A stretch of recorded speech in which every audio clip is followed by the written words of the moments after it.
This is coming. There's no stopping the internet. There's no stopping software, and there's no stopping industry, and there's no stopping AI. It's definitely coming. So either you can be at the forefront of it, stay up on it, which is really all you can do right now.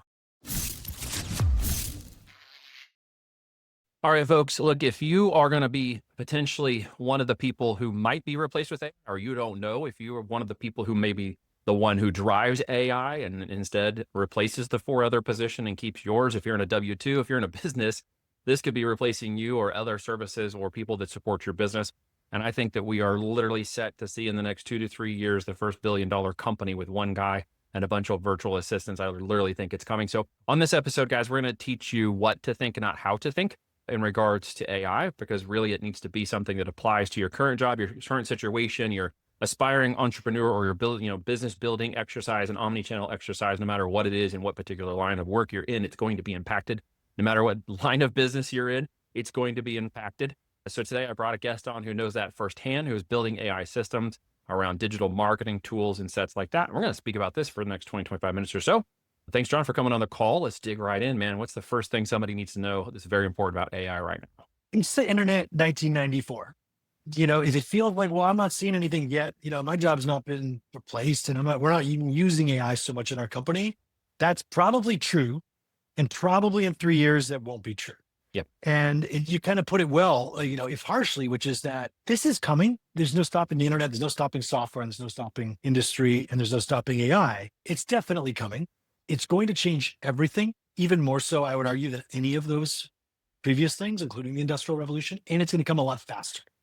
So either you can be at the forefront of it, stay up on it, which is really all you can do right now, because most of it is not necessarily useful. Yeah. And, learn, keep up, stay ahead, and you'll be fine. And that's important, I think, and well said. And I don't mean to scare people, but let's be realistic. There were jobs replaced by the internet, but there were jobs that still required people to be involved in the mechanics and movement of the internet, the creation and the growth of the computers in the digital age. This is definitely different now that the systems are being created in mass. We just saw, the gigawatt factories opening up for NVIDIA. Definitely a very cool presentation yesterday on how they're literally moving 130 terabytes of data a second through those infrastructures, and just the amount of information they're going to be able to compile and move is 10 times greater, I think, than everybody realizes. What are you seeing in terms of the industries that will be impacted first, and then where is that kind of curve that we always see in adoption? Where do you see that hitting which industries and kind of being most impacted? Yeah, I'm coming from the marketing space. I've spent my career in advertising. I was in Airbnb for a few years, leading parts of marketing there. I think we're going to be one of the first industries to be disrupted. With AirPost, we're really trying to disrupt ourselves by AI-ifying, video ads. I want to touch on something you just said around those revolutions in computers. There's a photograph that I find really compelling, and it's from 1925 or something. And it's a huge insurance company in upstate New York, Syracuse somewhere. And it's a warehouse level room. And there are hundreds and hundreds of people at desks in lines, mostly women happen to be, their business card said computer.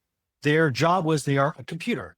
They'd be asked if, Bar, what do you do? I'm a computer. I compute actuarial tables, most likely for this giant insurance company. Of course, this is before computers. Now, those same huge insurance companies do not have any lines of thousands of people computing things. Yep. And even whatever controlled for per capita, blah, blah, blah, insurance companies have way more employees than they did. What you're getting at is what this technology is going to unlock, despite being so powerful and so different and so much bigger even than those last revolutions, is abundance. And I forget the name. It's escaping me right now, the name of the razor, not Occam's razor, but whatever, one of these things, laws. But it's when there's actual abundance, it actually leads to way more growth and things that we can't even think about, Neil, that come out of it. What the particular term is you're talking about, but I understand economies of supply and demand, the economics of business movement. When there's more supply and demand, it changes the way prices are, elastic. They, fluctuate up and down, and demand fluctuates up and down, and what we're seeing is technology changing the way people interface with that economy now, which I think is one of the biggest fundamental shifts that AI brings to the table, is literally the replacement of higher level jobs that it can do faster and easier with less horsepower than an average person can do. Which is the opposite of what everyone thought would happen, right? We all thought that it would replace the menial stuff, and it's replacing the knowledge stuff. maybe a good proxy is like electricity, right? Yeah. I'm sure there were some guys that had to, push wheels around to power generators or whatever that were replaced when electricity just came and oh shoot, we're out of a job. But oh my gosh, they could not have pictured over the following 100 years all of the things electricity would spawn and all Yeah. of the jobs that would spawn. So that's what we're going to see here. Well, and that is another race here, electricity, isn't it? Because you've got the need for gigawatts of power to make these machines run, and we simply don't have the power for it, do we? I saw, I think yesterday, Iran, like this is some sort of cutting edge thing, but they were talking about upgrading their grid to use AI to help them distribute power faster and to be able to, create more on demand power. Yeah, as we're speaking right now, my in-laws just went home to Memphis, Tennessee, Okay. and my father-in-law was telling me about, I read about the massive, massive Grok data center that Elon Musk built there. There is not enough power in the grid of the middle of the country in Memphis, Tennessee to power it. So he has got all these natural gas generators running outside as the electric companies are like, oh, we have this massive customer who's so big we can't even serve him. And they're just trying to get the grid up to speed to do it. So yeah, it's going to Yeah, change. it's super important to fix that, right? And with not enough nuclear power grids, and I read the other day an average power grid for a nuclear site is 1 gigabit, or one, I'm sorry, that's wrong. That's the terminology. Gigawatt, 1 gigawatt of power per nuclear plant. And I saw that Google is trying to buy 3 of those just so it can, balance out additional power for one of its data centers to kind of add on power to the existing power it was getting from the grid. And I'm like, this is an insane power grab, literally a power grab, to borrow a phrase. But I think for, the average Joe listening here today, what we're getting down to is in your walk, in your work, in your business, there is somewhere, if you can't see it right now, AI is impacting you. Is that a fair statement? Yes, it is a fair statement. For example, get into the marketing world, right? So, that's what I've been doing. After Airbnb, I was at an agency called Ready Set. It's actually still doing really well. That focused on hyper production, we called it, shooting video ads at scale for Instagram, TikTok, etc. Out of that came this realization that software and AI could actually make video ads. They're mostly formulaic. 3 reasons why, AG1 is good for your health or whatever. It's certain footage, certain music, certain pieces that AI can orchestrate. So AI is hitting marketing really hard. If you're in marketing, where you will definitely see it is on the platforms. That TikTok algorithm is just amazing. That's why they're so protective of it. Meta's algorithm, all the stuff they're doing with their new features to find the right audience, creative is the new targeting and all of that. That's largely driven by AI. And some of them, like Meta, have their own models like Llama. So there it's happening. The reason I hesitated is if you walk into a brand or marketing department or an agency today and said, hey guys, AI is really all over this place, huh? They might look at you like, well, not really yet. Like we've tried some stuff. You know what I mean? Yep, of course. They don't know where to put it.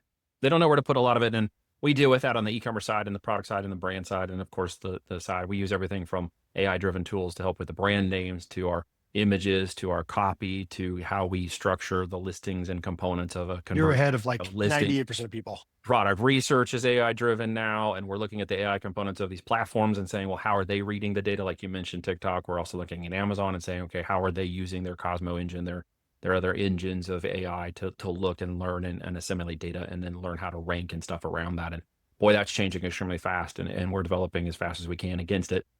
Because it's moving extremely quickly. But it is offering, I think, on the positive side, it's offering tremendous amounts of opportunity all over the place. I literally saw a kid who's like 14 earlier launching a mobile app that he created using AI. Yeah. That's incredible. The opportunity is endless. Again, it's internet 1994. It's like if you could look ahead and you were one of the internet bulls that were like, this is just going to change everything. We're going to buy shoes through the internet. Most people would not believe you back then. But I'm an AI bull. Like, I think it's going to change everything. I buy clothes with ChatGPT now. I was just watching Sam Altman talk about young people don't even make big life decisions without talking to ChatGPT. And ChatGPT is just one product. It's just the most successful one. So yeah, happy to dive into the marketing particularities if you like. Yeah, let's do that. Let's talk about how we generate ads and look for the right copy, the right structure and format. Give me some insights for people listening about the right kind of structure and format they could do with maybe AI, video tools, digital marketing. Yeah. So there's a lot of shiny objects out there. I think I call it the demoware apocalypse. There's just so much, right? There's so much flashing at you from LinkedIn and Twitter. They're like, oh, I'll comment this and I'll get that thing. If you're like me, like 98% of the stuff, once you scratch the surface or try to use it yourself and not just the cherry picked video 4 seconds they showed, doesn't really work. Yeah. It certainly doesn't scale. And those will get better.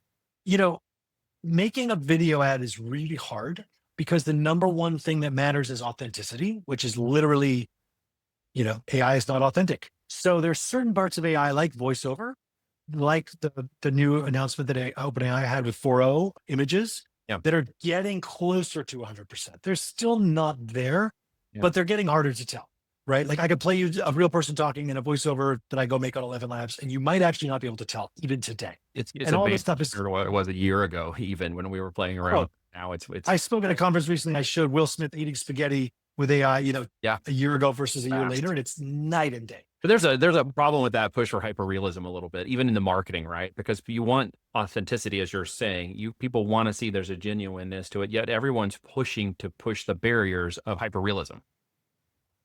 Yeah, yeah.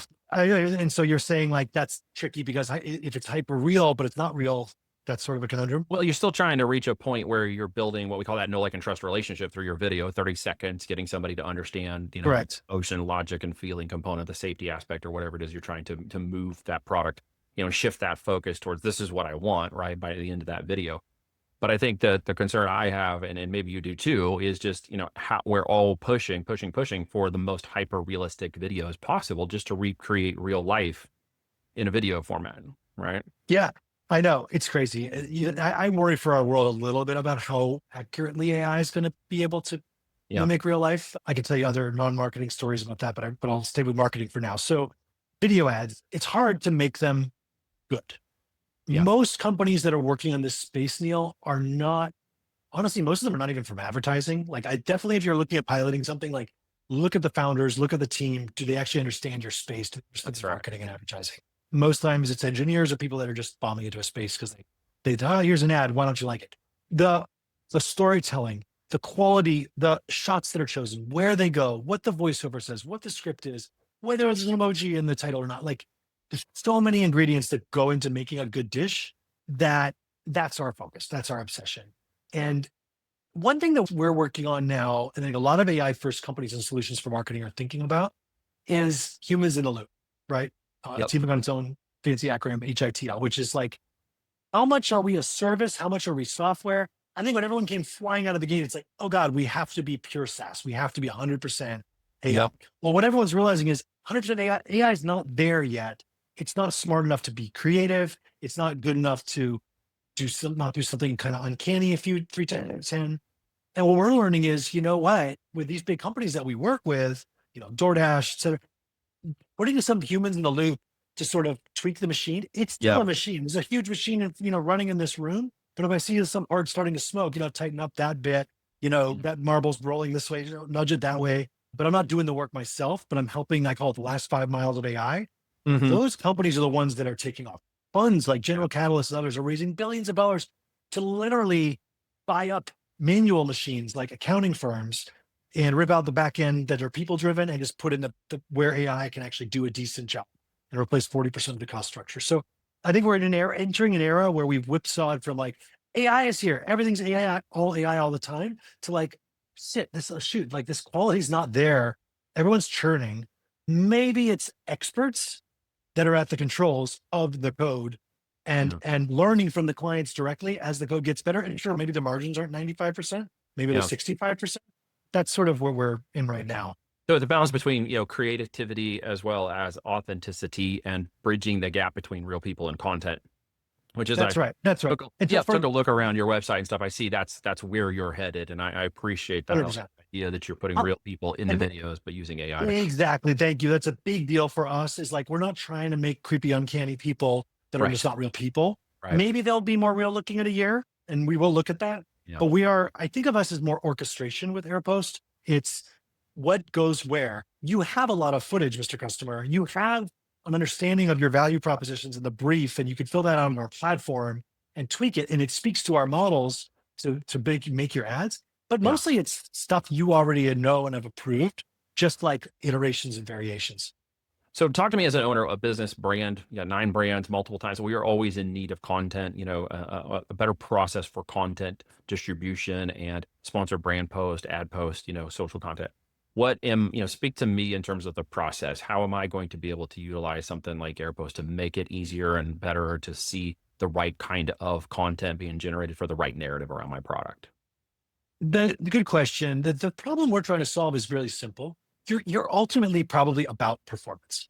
Marketing first principles, right? You're Yep. trying to put some money into marketing and get more money back than you put in. Yep. That's all you're trying to do. And so you're right. There's content that you need to produce for that. Video is a heavy component. TikTok is like all video. Zuckerberg's been saying video, video, video for years. That's where what everyone's consuming. It's gotten fast and easy now on our phones. So how do you get it? Well, right now you can go to an agency, which is expensive and slow. I know because I own one, but we're really good at what we do. But like, that's what we're disrupting is ourselves. That's because we know the space. You Mhm. can hire a big in-house team. You can use creator platforms. There are ways to get this stuff done. Most of it's a lot of work. Most of it's expensive. Most of the ads won't work. That's just the case regardless. Most of the time. Yeah. And then like you alluded to, the content's often not really like thoughtfully targeted at different personas, different vectors. Okay, this is the student persona, but have we hit value prop 1, 2, and 3, and 7? Have we tried long form, short form? There's so many different pathways that, we call it the creative genome that make up this creative genome of all the things you ought to be testing. And I Yeah. can tell you, like, don't feel bad out there. Like, no one's testing more than like 6% of the kind of It's genome. tough. I mean, if you're like, well, do we run the 15 and 30 second? Which variation do we switch out multiple times? And you're looking at, well, I need 10 creatives on each side. So I need 20 creatives per video test. And I got to run all those and then figure Who's out. going to do all that? It's a lot of effort Yeah. to get it all put through to the end to find out It's the a one lot of videos that really It's work. a lot of manual cycles. It is. Exactly. And so all three major pieces, the ideation, the blank page, the white bolus, Hemingway called it, the production. Oh, I got to go find some actors or some platform, or the guy didn't get the package and Content, whatever's paid. get some video shot, get the script written, get the whole thing, 100%. edit Those it pieces, all and then the post-production, right? in post Ideation, production, post-production. We are trying to help you, to answer your question, with all three pieces so that instead of waiting 4 weeks to get 4 things or 14 things for, $1,400 or $14,000, you've got more than 14 things like on day one, and you are helping to shape them. We are giving you an Iron Man suit, your internal creative team an Iron Man suit, to just be able to not skip all those things, Neil, but like shape all of those things at scale. Yeah. And we're one of the rare companies that's not doing a 1-by-1 where you have to sit there for 2 hours and like, what actor did you want to choose? Write the script. We're just like, look, we know what kind of stuff works. Here's an instant gallery of ads that are baked, cakes that are baked. You want us to take the strawberries off of this one and put blueberries on top? Okay, we can do that. We can tweak them. We can tweak the voiceover, but like we just give you an instant gallery of them to choose from, which we find so far in our research people really prefer, rather than sitting there 1-by-1. Whereas if you have an editor here or in the Philippines or somewhere, or Colombia, that you're using, they're probably not that expensive. They're probably pretty good. And what a lot of companies are saying with those 1-by-1 AI solutions is like, yeah, he's fine with CapCut or like Premiere. This is not saving us any time. Yeah. But if I can give you 50 ads like that, it saves a lot of people a lot of time. Well, it really does, because I don't know yet what 2 to 5% of those ads are actually going to generate the return on advertising spend, the 10 to Right. 1 click ratio we're looking for on sponsored brand ads on Amazon, until I actually get them uploaded. And they don't have to be perfect. In fact, some of the better ones are imperfect looking videos shot by iPhone, Yeah. not really done with this post production that looks Hollywood style. Again, that's genuine and authentic connection to the brand and the narrative and the person you're trying to reach. When there's I think that's the future as well. Barry Odd calls them ugly ads. It's like, it's just real ads. It's real. People want to see, this seems like a real person like me. Oh, that's what the box looks like when it comes to your house. Oh, I see. It's how it fits in her hand, this product. Oh, okay. She puts it on at night, but like, they just want to hear a real person. They don't want to see a shiny TV commercial. It's like, oh, I'm watching an ad for this thing. We get that a lot, and so many people have been turned, especially younger generation, right? I mean, they've just been inundated with so much of that their entire lives. They've had a cell phone their entire lives, and you and I didn't grew up in it, as opposed to them, living it from their entire lives. We had an opportunity to turn, into a usage aspect and become part of it. They were just forced into it from birth. Yeah, even now AI. I mean, kids I'm interviewing for this internship coming out of college, this guy's been around since they've been thinking. Yeah, it's a component of things that I think are not going away. The aspect of this conversation is to make sure we use it purposefully, be genuine with it, and obviously see the value of it. And personally, I've enjoyed talking to you, and I've enjoyed learning a little more what you're doing. And I want to give your system a shot. Can you tell me real quick what I would do to get on your system? And out? Yes, we are early, and we're picking design partners now. You go to airpost.ai, and if you've got a bunch of footage, if you're spending real money on ads and you're trying to solve some of these problems, like that's all we're obsessed with. We're very focused on helping folks solve that problem of performant video ads. So mostly paid social right now. Paid and social. Okay. Well, guys, if you have any need for paid and social, getting your social account out, and as you know, when we talked about Amazon, if you could do any sponsor brand ad components of that too, if you're going to push it into Eventually. social media and support your narrative, and if you're going to do any front end marketing for Shopify on your D2C or website or even TikTok, this is something you might want to check out. If you find it difficult to make video creation, production, and all the way through the end to post production, to get your ads moving, to get your test stuff going on existing products that you're launched into and know you're doing success, or maybe you're looking to raise the bar from your current marketing, go check it out, guys. I definitely think there's something here. John's over the target. He's got a lot of knowledge and experience about this. I'm certainly going to test it out on a couple of our brands and see what we can get out of it. So look for me and your customer base here soon. Appreciate you joining me, man. Any other final words or any topics we didn't cover that you want to cover? No, I think this was terrific. I had a lot of fun talking about it with you. And yeah, Amazon's a big frontier and they're growing like a weed and they're sucking up video. So they're sucking up a lot of video. And guys, yeah, sponsor brand videos are tremendously good on Amazon right now. 30 seconds is your format, and that's what you want to shoot for.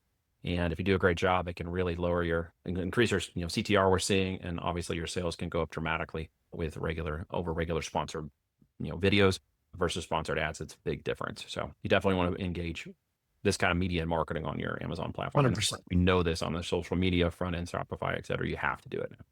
It's a requirement. Yeah. Well, man, thank you so much for sharing a good word today. Guys, thank you. Below, like, comment, share, do all the stuff to help us beat big tech. We're going to push these video ads out too once this is done.